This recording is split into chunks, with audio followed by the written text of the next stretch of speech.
Xin chào anh em, mình là Cường. Thì không biết anh em có để ý hay không thì có rất là nhiều cái clip benchmark và test, ví dụ như là card màn hình nè, hoặc là test những cái máy handheld PC ở trên mạng, có khả năng rất là cao là những cái clip fake và nó không phải là cái kết quả thật. Vì vậy anh em không thể chỉ dựa vào những cái thông số trong những cái clip đó rồi nghĩ rằng hiệu năng thực tế của một cái con máy nó là như vậy. Và rất là may là hiện tại là Cường đang có gần như là đầy đủ những cái mẫu máy handheld PC sử dụng những cái dòng chip phổ thông phổ biến nhất ở trên thị trường. Thì đầu tiên là cái con Legion Go S có cái chip Z1 Extreme và RAM 32GB.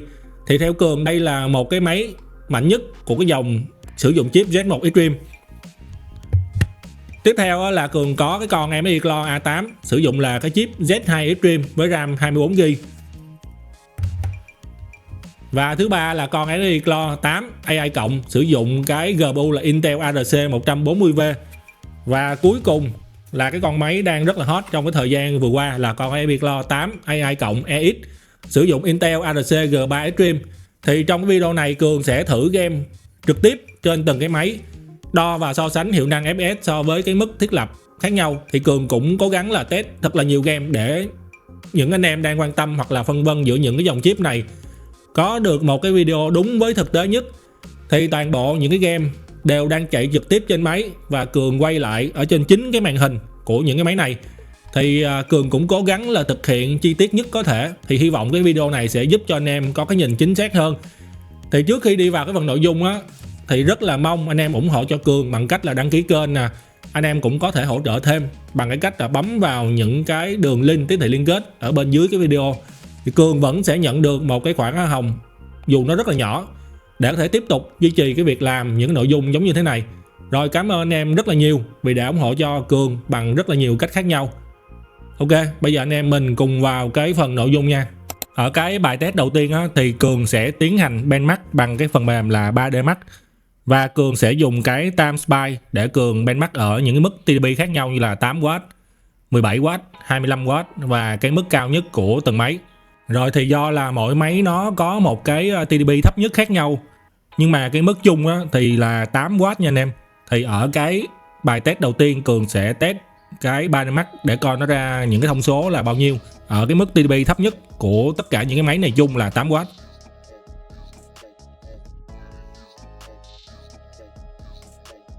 Rồi vậy ở cái bài test mà 3D Max đầu tiên của Cường thì ở cái mức 8W thì cái chip Z1 Extreme nó sẽ có cái số điểm là 1004 điểm. Chip Z2 Extreme nó sẽ có số điểm là 1282 điểm. Còn cái chip Intel 140V nó sẽ có số điểm là 2011. Và cái chip G3 Extreme Intel sẽ có số điểm là 2329. Rồi và bây giờ mình sẽ tăng cái TDP lên cái mức cũng rất là quan trọng đối với những cái máy handheld PC. Đó là cái mức 17W ở cả 4 cái máy nha. 17W, 17W, 17W và ở đây cũng là 17W nha. Và Cường cũng sẽ tiến hành chạy lại ở cả 4 máy nha anh em.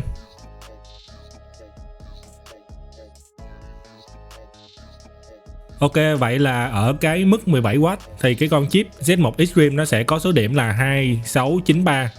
Z2 Extreme nó sẽ có số điểm là 3246. Và cái con chip Intel 140V nó sẽ có số điểm là 3930. Cũng như là cái con chip Intel G3 Extreme nó sẽ có số điểm là 4981. Và Cường sẽ tiếp tục chạy tiếp một cái mốc cũng khá là quan trọng là 20W nha anh em. 20W, 20W, 20W và 20W.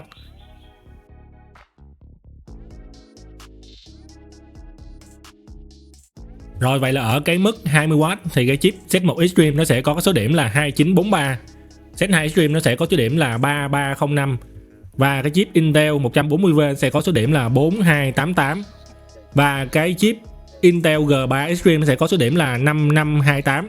Và bây giờ Cường sẽ test ở cái mốc rất là quan trọng là cái mốc 25W. Thì hầu như anh em chơi game 3A đều luôn set ở cái mốc 25W này. Thì cả 4 máy anh em đều là 25W.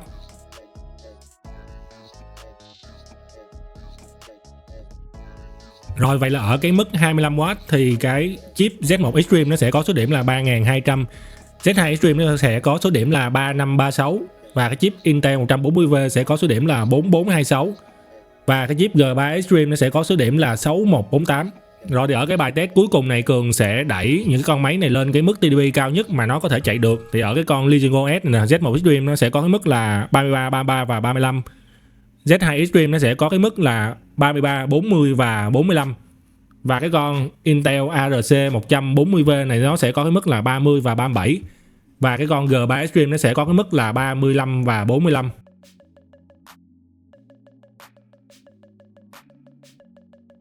Rồi vậy là ở cái mức TDP cao nhất thì Z1 Extreme nó sẽ có số điểm là 3401, Z2 Extreme nó sẽ có số điểm là 3863 và Intel 140V nó sẽ có số điểm là 4429 và G3 Extreme nó sẽ có số điểm là 7179. Rồi và như anh em thấy thì những điểm số nó thay đổi theo cái mức TDP thì Cường cũng sẽ để trong cái bảng này để cho anh em dễ hiểu hơn. Nhưng mà tuy nhiên thì cái điểm số này nó cũng không có quan trọng lắm bằng cái việc là trải nghiệm khi chơi game. Thì Cường sẽ thử những cái tựa game một cách cụ thể và so sánh ở từng cái máy để cho anh em xem. Rồi cái game đầu tiên Cường test là một cái game mà anh em rất là thích, đó là cái game Wukong. Thì ở hai cái máy mà chạy chip AMD thì mình sẽ set là FSR và tất cả là ở đều cái mức low và không có dùng farm gen nha anh em.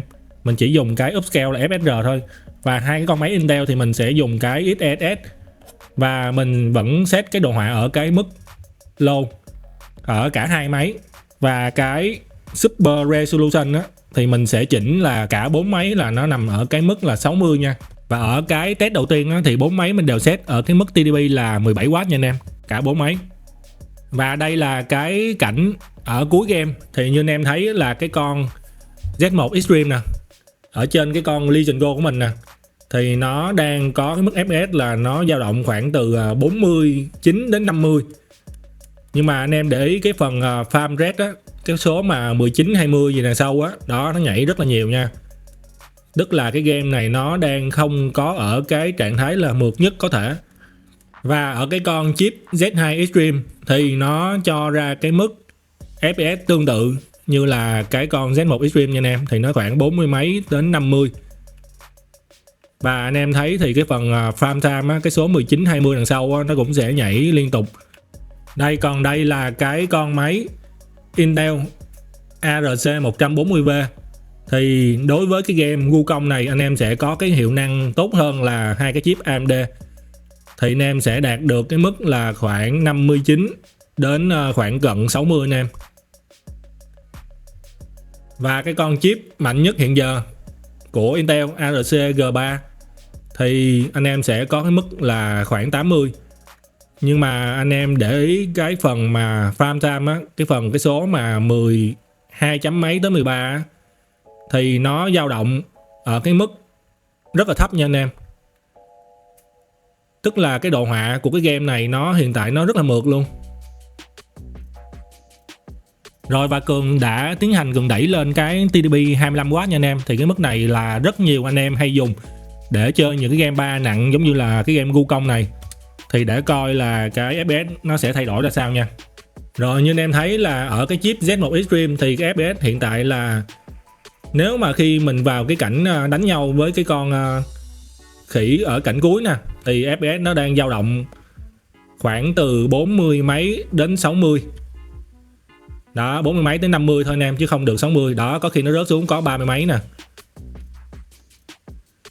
Và hiện tại là đang không có dùng farm gen nha anh em. Mình nhắc lại cho anh em biết là hồi nãy mình chạy là đang ở native á, là có khi nó rớt xuống 30 nha anh em, 40 mấy 30. Đó là cái hiệu năng của cái chip Z1 Extreme trên cái máy này.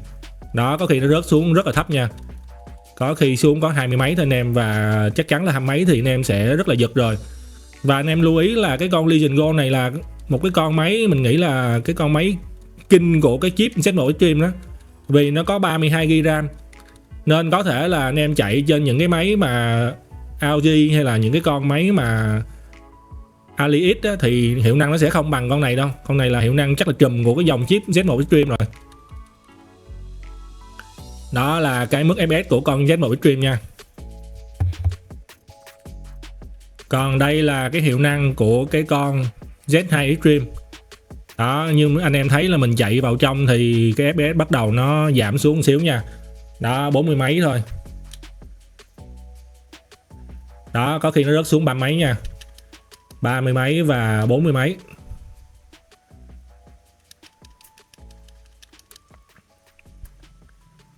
Nhìn chung là nếu mà Z1 Extreme và Z2 Extreme thì nó sẽ hơn nhau, quan trọng nhất là cái pin thôi anh em. Chứ hiệu năng là theo mình test thì nó không có hơn nhau quá là rõ rệt đâu. Như anh em coi những cái điểm số đầu lúc nãy mình test đó, thì anh em cũng tự hình dung ra được rồi. Đó, nó sẽ hơn, cái hơn lớn nhất là cái phần pin cũng như là cái nhiệt độ. Thì cái đó nó dẫn tới cái độ bền của máy so với cái Z1 Extreme. Thì FPS của cái này nó ổn hơn nha anh em, thì nó ít bị drop xuống ở cái mức thấp hơn. Để mình ra chỗ ánh sáng coi nó sẽ thay đổi như thế nào.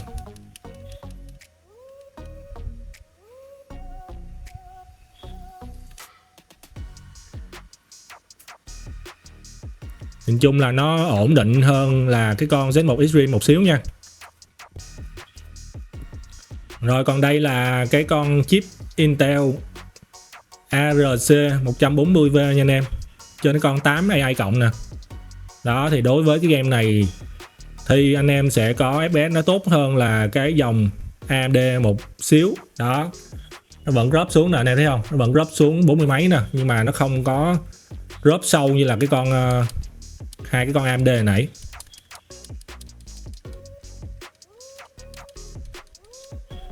Nó vẫn giữ được cái mức khoảng 40 mấy 50. Đó, nó vẫn có cái khúc mà nó ra cái lửa thì nó nhiều hiệu ứng quá thì nó vẫn rớt xuống ở cái mức 30 mấy nha anh em. Đó, 30 mấy 40 nè. Đó, khúc này nó bật cái lửa ra thì nó có quá nhiều cái hiệu ứng.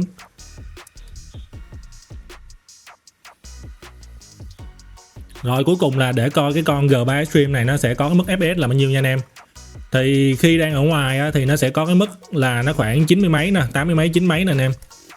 Rồi để mình chạy vào trong coi nó FPS nó sẽ giảm xuống như thế nào nha. Đó, khi qua những cái cảnh mà có nhiều cái chi tiết với lại ánh sáng thì nó sẽ giảm xuống tầm khoảng đó 80 nha anh em. Đó, khi đánh cái hiệu ứng nó sẽ giảm xuống. Đó, anh em thấy nè, có khi nó bật cái lửa ra thì nó giảm xuống là tầm khoảng 40 mấy nha. Nhưng mà chỉ có một cái khoảnh khắc rất là nhỏ thôi. Và nhìn chung là khi mình chạy qua nè, nó chỉ 50 mấy 60 nè em. Và nó vẫn giữ cái FPS rất là ổn định. Và anh em cần lưu ý là hiện tại mình đang chạy native nha, chứ mình không có dùng bất kỳ cái farm gen gì nè. Rồi để mình đánh thắng cái con khỉ này, mình vô cái cảnh mà phim á, cái cảnh phim mà khi ở đằng sau á là nó rất hay là bị lắc anh em. Nếu mà anh em chơi cái game Wukong này rồi anh em sẽ hiểu. Cái cảnh phim mà cắt cảnh mà cái khúc mà sau khi mình qua được cái màn 1 với cái con chùm này nè. Để mình đánh qua cái cảnh đó coi cái khúc đó nó có bị lắc không. Bị hầu như những cái máy handheld khác á, dù anh em setting cái cỡ nào á thì cái cảnh sau nó vẫn là nó rất là bị lắc anh em.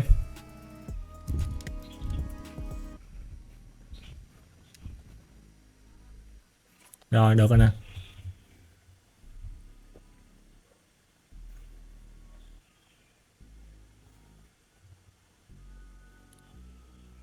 Cũng khá là rất là mượt đó nha anh em. Cảnh này mà anh em nào mà chơi handheld thì anh em sẽ hiểu cái cảnh này là nó rất là lắc nha.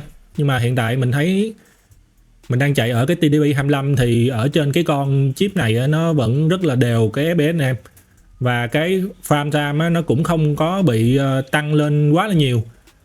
Đó, cái mức ổn định của 60 là nó khoảng 16.6 nha anh em. Đó là cái thời gian để tạo ra một cái khung hình. Đó, anh em thấy cái cảnh này nó vẫn rất là mượt nha. Nếu mà ở cái máy khác thì nó sẽ rất là lắc đó. Anh em nào chơi rồi thì anh em sẽ hiểu những gì mình nói ở cái cảnh này. Đó, đây là cái cảnh cuối ở trên cái con chip Intel 140 nha anh em. Thì nó không có giữ được cái khung hình ổn định đâu. Nó rất là dễ bị lắc anh em. Mặc dù là cái game này trên cái chip Intel á, sử dụng XSS thì nó chơi ok hơn là cái chip AMD nha. Để lát mình thử trên cái chip Z2 Extreme cho anh em coi là cái khúc này nó bị lắc tới mức nào nè. Cái này nó giữ được mức 30 mấy 40 là cũng tương đối là nó ổn rồi đó.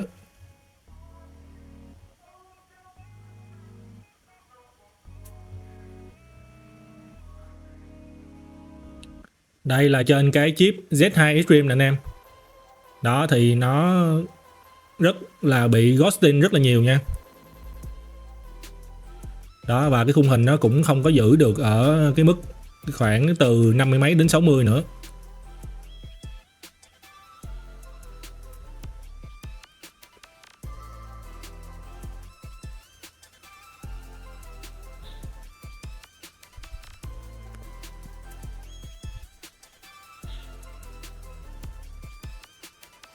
Rồi tiếp đến là một cái tựa game mà anh em cũng rất là thích, đó là God of War, cũng như là Cường cũng rất là thích tựa game này. Thì hiện tại là mình đang chạy là native nha anh em, ở cái độ phân giải là Full HD ở cả 4 máy và chạy ở cái mức setting low nha. Cũng như là cái TDP Cường chạy là Cường vẫn sẽ giữ là 25W nha. Đây, ở cả 4 máy thì đều chạy là 25W nè em, vì cái mức này nó sẽ là cái mức TDP điểm ngọt ở những cái máy handheld giống như là những cái máy này. Rồi thì đây là cái cảnh mà 4 máy nó đều cùng trong một cái cảnh giống nhau nha anh em. Thì hiện tại cái con Z1 Extreme nó đang có cái mức FPS nó khoảng là 45, Z2 Extreme là 51 và cái con Intel ARC 140V là nó khoảng 55 và cái con G3 Extreme nó sẽ khoảng 62 nha em. Và để mình sẽ xoay thử coi nó thay đổi ra làm sao. Đó, như anh em thấy là nó sẽ dao động ở cái mức khoảng 40 mấy nha. Và mình vẫn lưu ý với anh em là hiện tại nó đang chạy native nha anh em. Rồi để mình gọi cái rìu coi. Đó, khi gọi cái rìu thì nó sẽ rớt xuống một xíu. Nói chung là đối với cái máy này thì không thể chạy native tốt cho cái game này được, cái con Z1 Extreme được. Vì 40 thì chơi rất là chán anh em. Rồi còn đối với cái máy Z2 Extreme thì sao? Thì hiện tại là nó có cái mức cao hơn cái kia chỉ một xíu thôi anh em. Nhìn chung là Z1 Extreme và Z2 Extreme nó sẽ không có trên nhau quá nhiều khi anh em chơi những cái game 3 nặng đâu. Đây mình sẽ gọi cái rìu nè. Đây nó rớt xuống một xíu nha. Đó, và khi đánh này nó sẽ rớt xuống nha anh em, 30 mấy nè, chạy native là 30 mấy nó rớt xuống nè. 30 mấy, 40 mấy. Rồi và đây là cái con chip Intel nè anh em. Đây thì hiện tại nó cao hơn Z2 Extreme chỉ một xíu thôi anh em. Nhưng mà một xíu này nếu mà chia phần trăm ra là nó cũng nhiều anh em. Vài khung hình mà. Đó, khi gọi rìu nó sẽ rớt xuống vài khung hình. Và nó sẽ khoảng 50 anh em. Để mình đánh coi nó có bị crop xuống không. Như giật ra ngoài này là nó crop.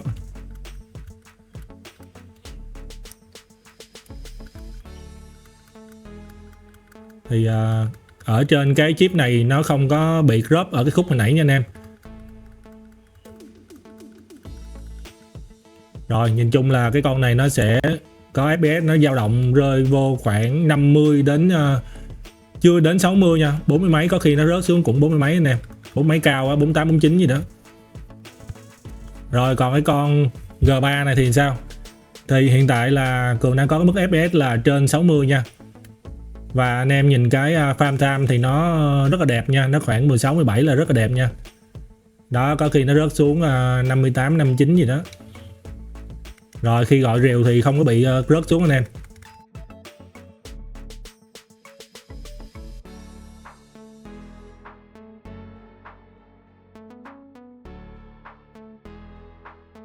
Cái mức thấp nhất nãy giờ mình thấy là 54 nha. Và hầu như nó luôn trên 60. Và anh em để ý cái farm time nó rất là đẹp nha, 10 mấy và nó chưa bao giờ nó lên 20 mấy hết đó. Tức là cái game này nó đang rất là mượt nha anh em. Thì đối với cái farm time này anh em hoàn toàn có thể khóa cái FPS lại ở mức 60. Thì khi đó anh em sẽ có cái trải nghiệm rất là tuyệt vời ở trên cái game này. Và anh em lưu ý là cái có dùng farm gen với lại là không dùng farm gen trên cái game này nó rất là khác biệt nha. Đây hiện tại là chạy native thì anh em nhìn cái đầu của Kratos nè. Đó, nó rất là không có sinh ra những cái ghosting bóng ma gì hết. Rồi để mình bật farm gen lên những cái máy này nha. Rồi hiện tại mình đã thay đổi cái setting một xíu, là mình bật cái farm gen và mình bật cái FSR ở cái mức quality. Và reset mình sẽ set lên là ở mức medium nha. Đó, anh em thấy cái ghosting không nè, cái ghosting ở bên hai cái bên phía hai bên nè. Cái này là cái farm gen gốc của game rồi đó, nhưng mà nó vẫn sinh ra cái ghosting nè, anh em thấy không?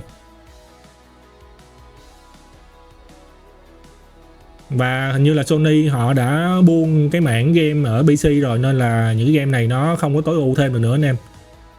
Chứ hiện tại là nhiều game farm gen nó rất là tốt, chứ không phải là như cái game God of War này anh em.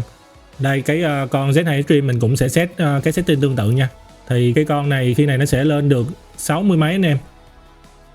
Đó, anh em thấy cái ghosting sinh ra kế cái đầu của thằng Kratos không? Và dễ thấy nhất là ở bên đây nè.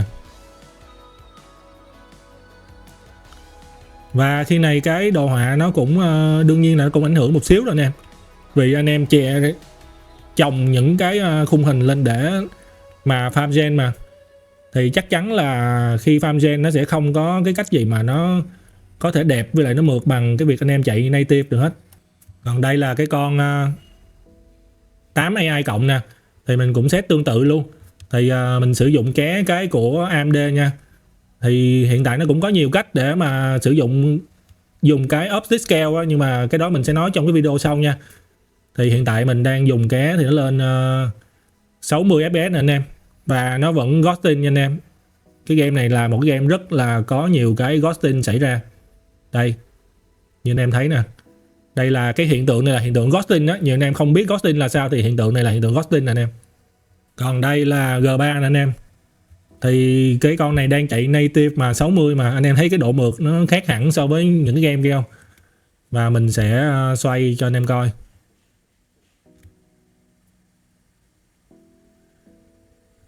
Anh em thấy nè, hoàn toàn nó không có một cái chút gì là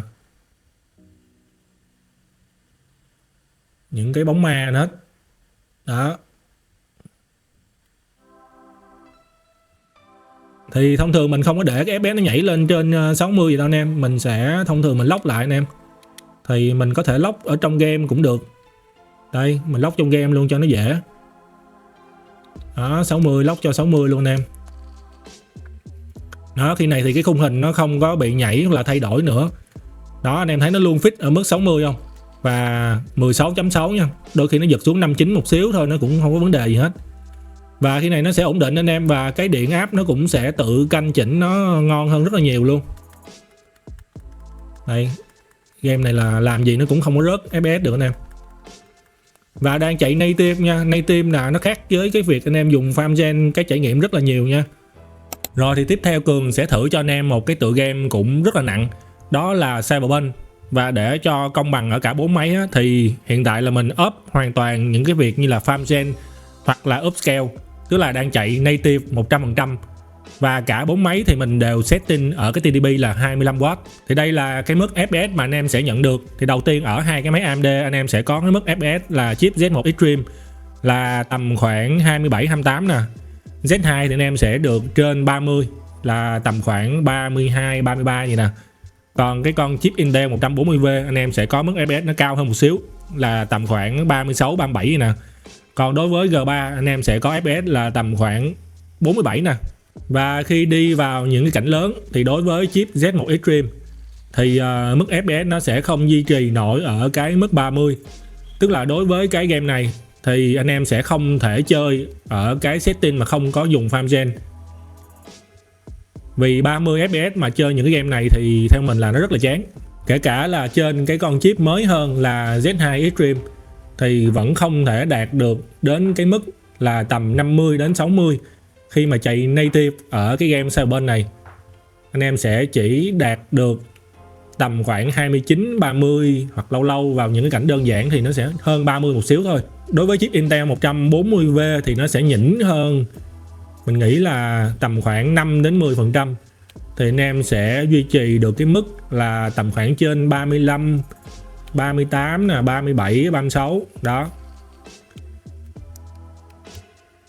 Và nhìn chung là cái game này nếu mà chạy native mà ở cái cảnh lớn như cái cảnh này á thì nó quá là nặng đối với những cái con chip mà handheld ở thế hệ cũ.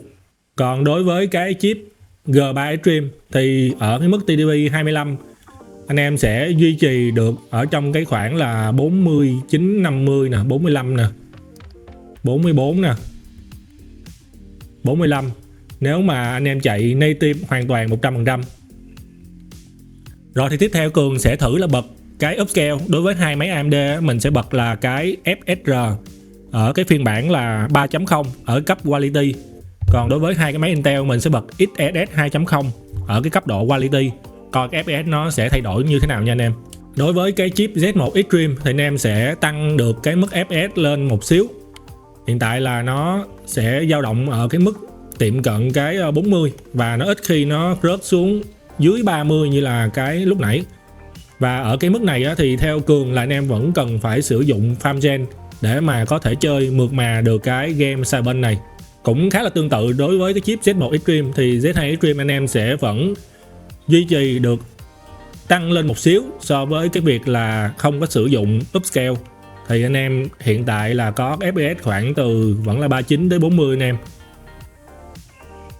Tức là cái game này không có sử dụng farm gen thì anh em sẽ không thể chơi được một cái cách tối ưu ở cái độ phân giải là Full HD.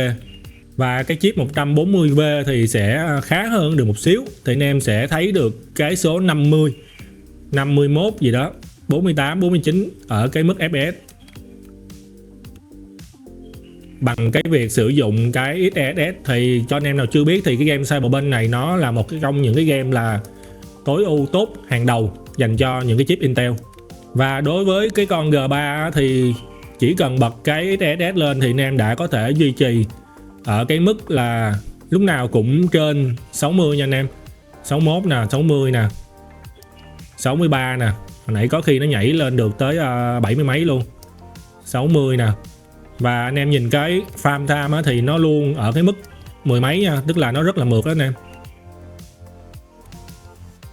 Đó là chỉ cần bật cái việc upscale thôi, không có sử dụng farm gen là đối với cái game Cyberpunk này là mình hoàn toàn có thể chơi một cái cách mượt mà rồi. Rồi tiếp theo thì Cường đã bật farm gen lên cả 4 máy thì anh em cần lưu ý là đối với game Cyberpunk thì anh em cần reset cái game lại để nó có thể tối ưu hoàn toàn cái việc farm gen. Hai máy AMD mình sẽ bật là FSR 3.1, còn hai cái máy Intel nó sẽ có luôn cái chế độ XeSS farm gen. Thì đây là 4 mức FPS mà cả 4 máy nó đạt được. Thì đối với hai máy AMD, cái máy Z1 Extreme anh em sẽ được khoảng 60 nè, Z2 Extreme là 74 nè, cái con Intel 140V là 84 và cái con G3 là tầm khoảng trên 100 luôn nè anh em, 100 nè.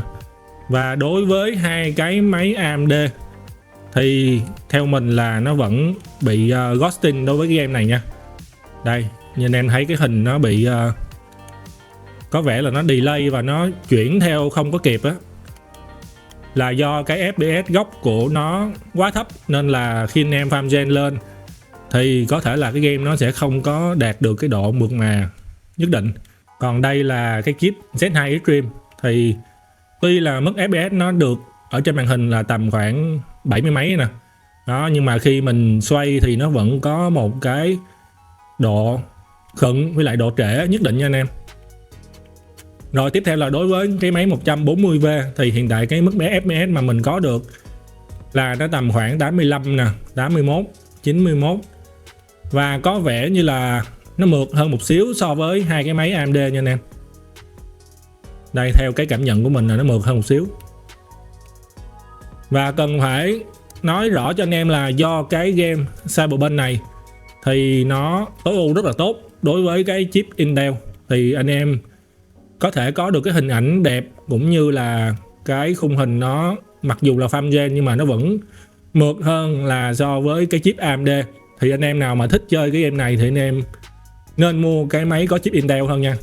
Còn đối với cái con G3 Extreme thì hiện tại anh em đang có cái FPS là tầm khoảng hơn 100 luôn em, 113, 124 nè, 106 nè. Rất là cao ha. Và cái game này nó cũng đang rất là mượt nha. Anh em nhìn cái khung hình nó cũng rất là ít bị delay theo. Và anh em nhìn cái farm time nó cũng rất là thấp nè anh em. Đó, nó chỉ có mức 0.1, 0.2 gì thôi. Nên là nếu anh em nào thích cái việc FPS cao thì anh em có thể chơi ở bên cái con chip G3 này nha. Và thêm một cái điểm đặc biệt của cái con chip G3 Extreme này là khi anh em bị cái pin nó xuống quá là thấp. Ví dụ như anh em thấy là hiện tại mình đang còn có 7.2% pin thôi, thì cái máy nó sẽ giới hạn cái TDP ở cái mức 20 nha anh em. Anh em nhìn thấy cái TDP của CPU là 20 nè, và cái TDP tổng của cả máy là nó tầm khoảng 30, thì nó vẫn giữ được cái hiệu năng ở cái mức độ chơi được nha anh em. Nó không như là những cái con máy, ví dụ như là cái con máy Legion OS này của mình nè, thì khi xuống tầm khoảng 20% pin là nó đã lắp cái TDP ở cái mức 15 rồi, thì khi đó là anh em sẽ không thể chơi được những cái game nặng giống như là cái game này. Nên là cái con chip G3 nó, của cái máy EX này nó cũng có một cái điểm hay là chỗ đó nha. Tức là anh em có thể chơi được tới những cái phần trăm pin cuối cùng mà vẫn duy trì được cái mức FPS. Vì theo mình 20 là trên cái máy đó là nó vẫn có thể chơi ổn rồi anh em. Đây hiện tại là nó đang chạy ở cái TDP là 20 nè, thì cái game này nó vẫn duy trì được ở cái tầm mức là 50 FPS nha anh em. Đang chạy native nha, mình đã tắt cái farm gen rồi. Và mình cũng thích chạy native hơn là cái việc là dùng farm gen. Vì cái dùng farm gen là chỉ là cái giải pháp cứu cánh cho những cái máy mà có hiệu năng nó quá thấp thôi, chứ là không có cách gì mà đã bằng cái việc chạy native được đâu anh em. Cùng lắm là anh em dùng cái upscale và bật ở cấp độ quality thôi, thì cái game nó mới giữ được cái độ đẹp cũng như là cái độ mượt của nó. Tiếp theo là Cường sẽ test cho anh em một cái tựa game cũ, đó là Resident Evil 2. Và Cường chạy ở cái mức đồ họa là native 2, và ở cái TDP là cả 4 máy là đều là 17W đó nha anh em. Và như anh em có thể thấy á, là đối với cái chip Z1 Extreme thì anh em sẽ có cái mức ép tầm khoảng 50 đến 54 ở cái TDP là 17W nha anh em. Và đây là một cái game cũng khá là nhẹ ở cái thời điểm hiện tại đối với những cái máy handheld. Thì hầu hết tất cả các máy mà mình thử nó đều có thể chạy tốt ở cái game này và đều có thể chạy native rất là đẹp. Và đây là cái chip Z2 Extreme thì anh em sẽ có cái mức FPS nó cao hơn cái con Z1 Extreme nó là một xíu. Thì anh em sẽ đôi khi sẽ lên tới khoảng hơn 60, 50 mấy đến 60 anh em. Còn đây là cái chip Intel 140V thì nó cũng khá là tương tự cái mặt hiệu năng đối với cái chip Z2 Extreme, thì nó sẽ có cái FPS khoảng 50 mấy 60, đôi khi nó nhảy lên được tới khoảng 70 mấy luôn anh em. Và chỉ cần có 17W là anh em có thể chơi được cái game này rất là ngon rồi. Và đối với cái chip G3 thì chỉ cần 17W là anh em đã có thể lúc nào cũng trên 70 mấy 80 anh em. Tức là 17W là nó quá là nhiều đối với cái game này. Thì anh em sẽ không cần tới cái điện áp nhiều đến mức độ như vậy để chơi game này. Đây có khi nó nhảy lên tới 90 mấy 100 luôn em. Ở cái mức là TDP là chỉ có 17W thôi. Mình sẽ thử thêm cho anh em một cái cấp TDP khác là 25W nha anh em. Đó thì đây là cái mức FPS mà nó trả về. Thì đối với Z1 Extreme anh em sẽ được là mức FPS khoảng rất là ổn định ở cái mức khoảng 59 lên tới 60. Tức là đối với cái game này trên cái máy này anh em sẽ cần cái điện áp là mình nghĩ là nó sẽ khoảng là anh em nên set 25 và anh em lock FPS là 60 thì cái game này nó sẽ mượt hơn. Còn đây là cái chip Z2 Extreme thì FPS nó sẽ cao hơn Z1 Extreme, nó chỉ một xíu thôi anh em. Đây anh em sẽ có FPS khi ở cái mức TDP 25 là cái mức cao nhất nó lên tới khoảng gần 90 anh em, 80 mấy 90. Còn đây là cái chip Intel 140V thì nó cũng sẽ khá là tương tự như là cái con Z1 Extreme, nhưng mà đôi khi nó nhảy lên tới 100 luôn anh em. Đây 70 mấy 60 mấy 70 mấy 60 mấy 80 mấy. Đó, nó cũng tùy vào cái ánh sáng với lại là cái độ phức tạp nha anh em. Đây khi có cái ánh sáng thì nó sẽ giảm xuống một xíu. Đó. Còn cái G3 thì sao? G3 anh em sẽ có FPS là có khi lên tới 124 luôn em.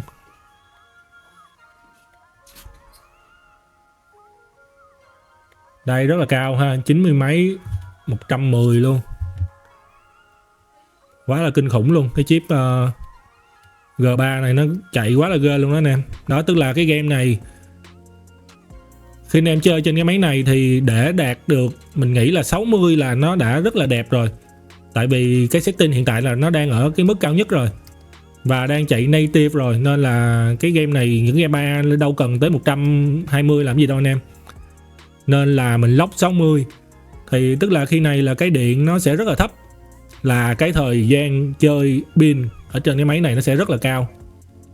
Đây anh em để ý là mình sẽ lock 60 nè. Khi anh em lock 60 thì điện của máy nó sẽ tự cân đối lại anh em. Đó, anh em thấy cái điện áp nó đang dần nó hạ xuống nè, cái CPU và GPU nè. Thì tổng lượng điện áp là nó có 25 thôi. Tức là CPU nó đang là cần khoảng 17W để nó chạy game này thôi anh em. 60. Đây, những game này anh em nên lock ở 60 nha, để cái thời gian chơi pin nó sẽ lâu hơn. Rồi tiếp theo thì Cường sẽ test cho anh em một cái game mà Cường đang rất là thích, thì không biết anh em có thích hay không, đó là Doom The Dark Age. Thì đối với hai máy AMD thì Cường chạy là FSR ở cái mức là quality và không có dùng farm gen nha. Đối với hai cái máy mà Intel thì Cường sẽ dùng là XeSS và cái chế độ là Ultra Quality Plus, và tất cả là đều đang chạy ở cái độ phân giải là 1200p Full HD nha anh em. Và cả 4 máy Cường đang chạy ở cái mức TDP là 25 nha anh em. Thì như anh em thấy ở cái chip Z1 Extreme và đối với cái máy Legion Go S này nó có 32GB RAM, thì anh em nhìn là FPS nó thậm chí nó còn cao hơn so với cái con Z2 Extreme luôn nè anh em. Đối với cái game này nha, và 60 so với 50 nè. Và đối với cái con chip Intel này thì là nó sẽ dao động khoảng 30 mấy, 4 mấy nè anh em. Là không hiểu là tại sao cái game này cái con chip Z1 Extreme nó còn cao FPS hơn ở cái cảnh này, đang là cảnh cắt cảnh nha, chứ chưa có vào game nha. Và G3 thì anh em sẽ có cái mức rất là ổn định nha, nó luôn là 50 nè, 50 mấy tới 40 mấy nè, 60. Cái này là cái cắt cảnh nha anh em, nó chưa phải vào game nha. Rồi đây là cái mức FPS khi đã vào game nha. Thì cái con Z1 Extreme trên cái máy này nó lại chạy khá là tốt anh em. Nhưng mà anh em cần lưu ý là do cái con Legion Go S này nó ngon thôi nha, chứ những cái con máy khác nó không có ngon như con máy này đâu. Cái con này nhiệt độ rất là thấp. Thì cái con này Cường chưa có review, thì Cường sẽ review cho anh em trong một cái video khác nha. Cái con này là vua của chip Z1 Extreme anh em, và nó khác hoàn toàn hiệu năng so với những cái máy của anh em như là Legion Go mà con đời đầu nè, hoặc là con ROG Ally. Thì cái con này hiệu năng nó khác hoàn toàn nha. Anh em đừng có nhìn cái thông số này mà nghĩ là cái chip Z1 Extreme nào nó cũng sẽ chạy giống con này, thì nó không nha anh em. Đây, Z2 thì anh em sẽ có mức FPS khoảng 50 nha. Và cái con Intel thì sẽ có là khoảng 50 mấy đến 60 nha. Và đối với cái con G3 thì có vẻ là nó luôn ở trên 60 anh em. Cái cảnh bay này thì nó FPS nó sẽ bị drop hơn so với cái cảnh ở dưới thông thường anh em. Rồi còn đây là ở một cái cảnh mà bắn súng thông thường này anh em. Thì như anh em thấy là hai cái máy AMD nó sẽ có cái FPS nó khá là giống nhau, là nó đều ở cái mức khoảng trên 50 nha. Ở cái mức TDP là hiện tại là 25. Đây, đối với cái game Doom The Dark Age này, đây thì nó rất là tương tự nhau ở hiệu năng của hai cái con chip AMD nha anh em. Và thậm chí là cái con Legion Go S nhờ vào cái RAM 32GB thì ở cái game này nó còn cho cái hiệu năng nó tốt hơn là cái con chip Z2 Extreme mà có cái RAM mà 24GB ở trên cái con A8 này của mình luôn. Như anh em thấy là hiện tại là cái VRAM của cái GPU nè, nó nhảy lên tới là 9.4GB rồi. Là do cái game Doom này nó cần rất là nhiều cái VRAM. Còn cái con Intel mà 140V thì nó chỉ có cái FPS nó rơi vô khoảng 40 mấy 50 thôi anh em. Mặc dù là nó cũng có 8GB VRAM như là cái con Legion Go S, nhưng mà ở cái game này thì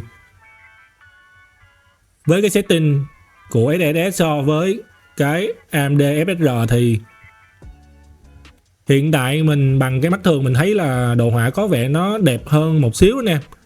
Nói chung là cái này là có thể là cảm tính thôi, nhưng mà ở cái chế độ Ultra Quality Plus thì nó đẹp hơn so với cái quality của FSR nó một chút nha. Đó là cái cảm nhận hơi cá nhân của mình xíu. Thì FPS bên này nó khoảng 45-50 gì nè anh em. Còn đối với cái con G3 này thì anh em sẽ có cái FPS nó rơi vào khoảng 50 mấy nè, đến 60, và nó rất là ổn định. Anh em thấy nó giật xuống không là tại vì cái phần mềm đo này hiện tại là cái con chip này nó quá mới, nên là nó không hiểu được cái FPS và nó không có cấp được những cái số nó liên tục nha anh em. Rồi, và tiếp theo thì Cường sẽ test cho anh em một cái tựa game rất là không có tối ưu, đó chính là cái tựa game Batman. Và đây là cái setting 4 máy đều setting giống nhau, và mình đang chạy ở cái TDP là 25W. Rồi, như anh em có thể thấy thì ở cùng cái phân cảnh thì cái con Z1E nó có cái FPS là khoảng hơn 60, và con Z2E nó có FPS là khoảng 65, 68, 69 nè anh em. Còn cái con 140V này nó có FPS khoảng 65, 66 gì nè. Và cái con G3 Extreme nó có cái FPS là 82 nha anh em. Đây là một cái game mà hay bị rớt FPS rất là nhiều vì nó không có tối ưu tốt. Và đa phần những cái máy nó phải chạy theo cái hiệu năng thuần đó anh em. Đó, như anh em thấy Z1E thì khi cái xe mình chạy thì nó rớt xuống còn chỉ khoảng 4 mấy 50 thôi. Có khi nó rớt xuống chỉ có 3 mấy thôi nè anh em. Và Z2E thì nó cũng rớt xuống 40 mấy nè anh em, 30 mấy luôn. Còn đây là cái chip Intel nha anh em, để coi coi nó thì cũng tương tự thôi. Cái con này nó rớt còn nhiều hơn là so với hai cái máy kia luôn. Đó.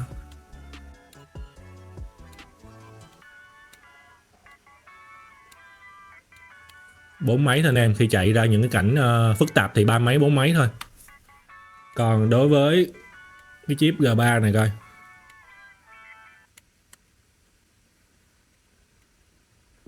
thấp nhất là nãy giờ là 58 nha.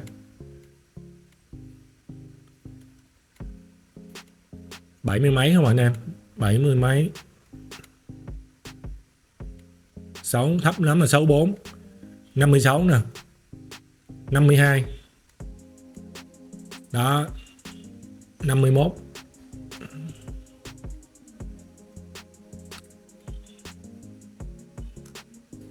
Đó, nhìn chung là nếu như là cái tựa game Batman á, thì đối với ba cái máy thế hệ cũ bên này nè, thì anh em sẽ rớt FPS, và có khi nó chỉ còn khoảng 30 mấy thôi, thì khi đó anh em có thể cảm nhận được cái khung hình nó bị lắc.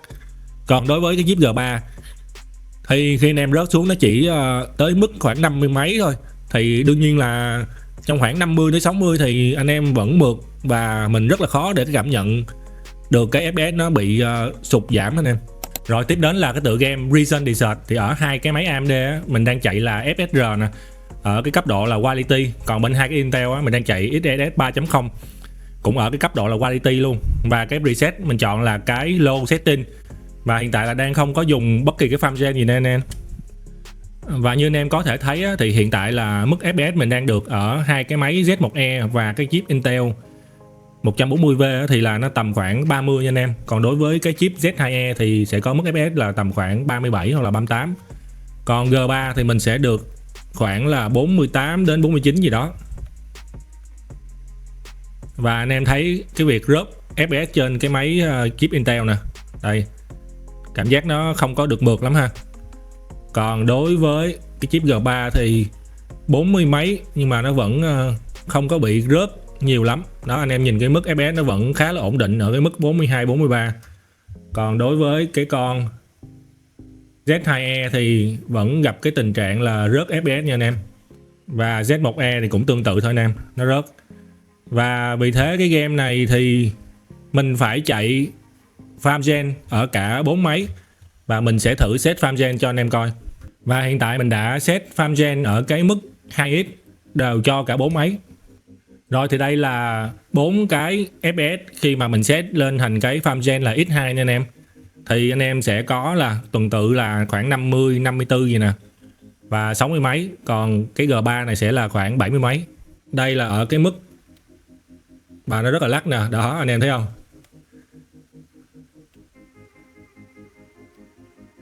Đó, nó vẫn drop xuống 40 mấy 50, đó có những cảnh rất là lắc nè. Và đây gần như là cái setting đồ họa có thể là thấp nhất rồi.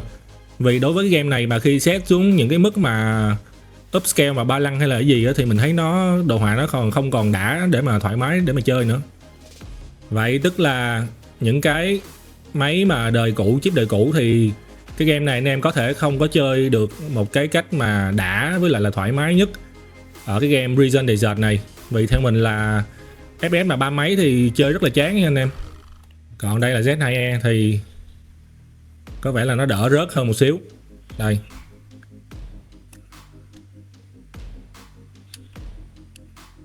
Thấp lắm thì nó cỡ 40 mấy anh em, 45 gì đó. Để ra cái cảnh nước rồi sao. Con này thì đỡ rớt FPS hơn ha. Đó.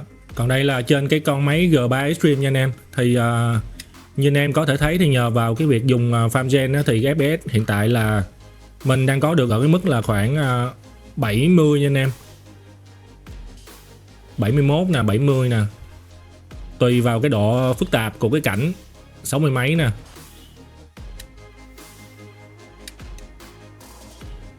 Để mình nhảy xuống cái chỗ nước coi nó có bị rớt FPS xuống không.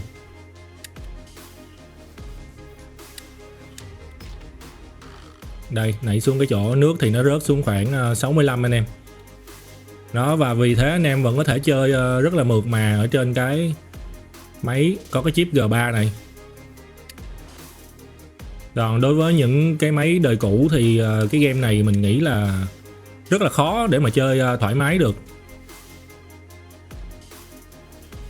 Anh em thấy là nó cũng không có bị rớt FPS xuống nó quá nhiều nha, nó luôn ở trên cái mức 60. Hiện tại là cái cảnh của cái game này nó rất là phức tạp nha, và nó có nhiều cái chi tiết khác nhau. Và tiếp theo là cái tựa game Resident Evil 9. Thì hiện tại mình đang chạy là Full HD 1920 x 1200 và setting sẽ là 2. Và mình sử dụng là AMD FSR ở mức quality và một số cái setting bình thường, và không có dùng farm gen nha anh em. Ở cả 4 máy là mình đều setting nó giống nhau. Và đây là cái mức FPS ở cả 4 máy. Thì đối với chip Intel 140V là anh em sẽ có là cái mức chưa được đến 30. Và đối với cái con mà Z1E sẽ là tầm khoảng 30 nha anh em. Z2E thì anh em sẽ có được tầm khoảng 34, 35 này nè. Và G3 thì anh em sẽ có được khoảng 49, 47, 55. Đây. Và đang chạy native nha anh em. Là nhìn chung đây là một cái game cần phải dùng farm gen. Nhưng mà đối với cái máy này thì có thể là không anh em. Vì do cái cảnh ngoài này nó rất là nặng. Khi anh em đi vào trong những cái cảnh mà ở trong nhà hay là cái gì á, thì không có cần tới cái mức này. Tức là đối với cái chip G3 thì anh em có thể chạy native đối với cái game này. Còn những cái này thì đương nhiên là phải dùng farm gen rồi. Và khi đó thì là đồ họa ở bên cái này chắc chắn là mượt và đẹp hơn rồi anh em. Đây mình sẽ đi vào bên trong ở từng máy cho anh em coi.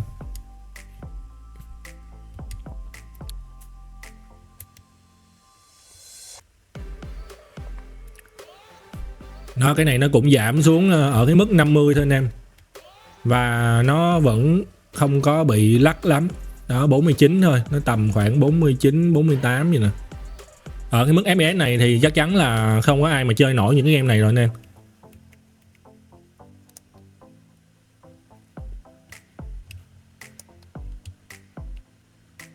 Cái game này do Capcom họ chỉ có hỗ trợ tốt cho cái chip AMD thôi, nên là trên nền hiệu năng nó sẽ ngon hơn là những cái máy chạy chip Intel nha anh em. Đó, như anh em thấy lúc nào nó cũng nhỉnh hơn vài cái FPS so với là cái máy chip Intel hết.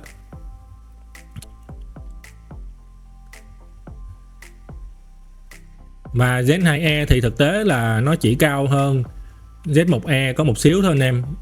Nhưng mà nó sẽ lợi về cái mặt pin cũng như là cái nhiệt độ hơn so với cái chip Z1E. Đó là những cái khắc phục. Với lại là những cái game mà có cái indie á, những cái game indie á, thì anh em có thể chạy ở cái mức TDP thấp. Và cái nhiệt độ nó sẽ thấp cũng như là hiệu năng nó sẽ tốt hơn là so với Z1E. Chứ nếu anh em mà thuần mà chỉ chơi game 3A thôi thì theo mình nghĩ là nếu anh em đang tốt với cái máy chip Z1E thì nâng cái này lên thì cái trải nghiệm nó cũng không có cách biệt nhiều đâu anh em. Đó, đây là cái mức FPS mà khi vào trong những cái cảnh nhỏ nha anh em. Thì ở trên con chip Intel nó sẽ là 3940 nè.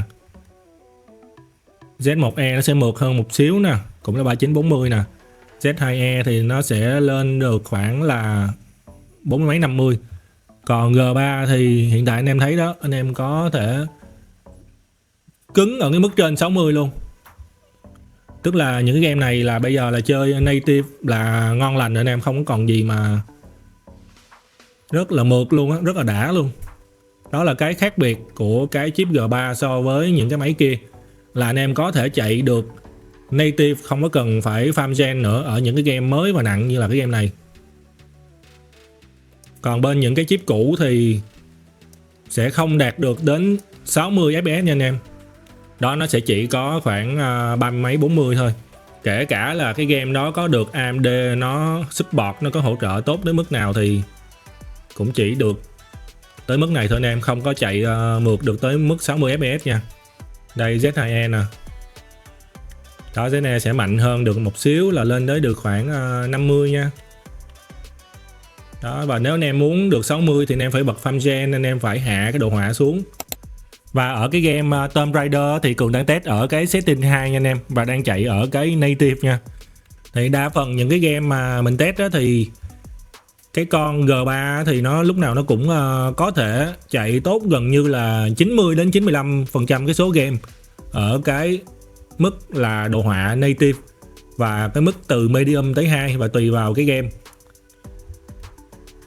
Và lúc nào nó cũng đạt được khoảng từ 50 đến khoảng trên 60.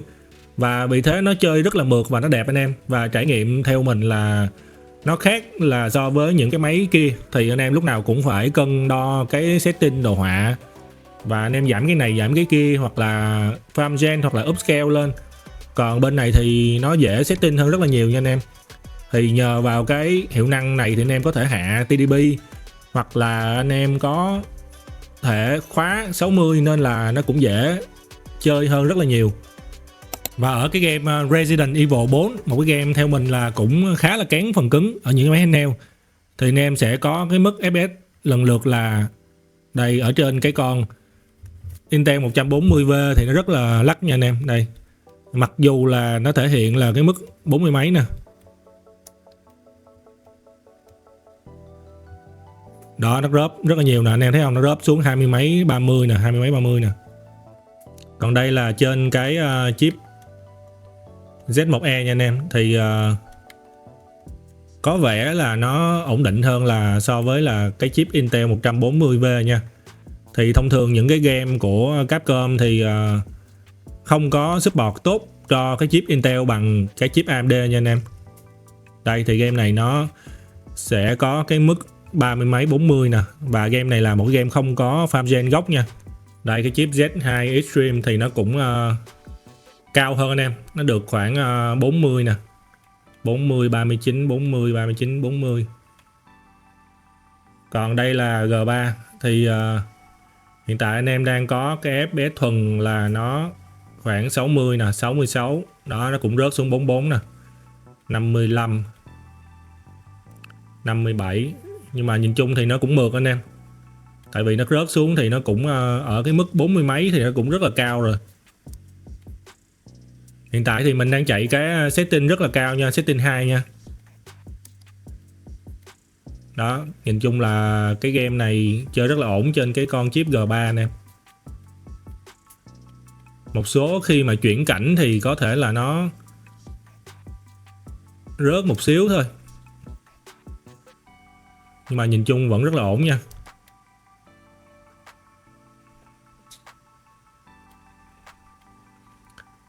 Hy vọng là trong tương lai thì Capcom họ sẽ support cho Intel, hai bên kết hợp lại, vì mình là một cái người rất là thích những cái game của Capcom.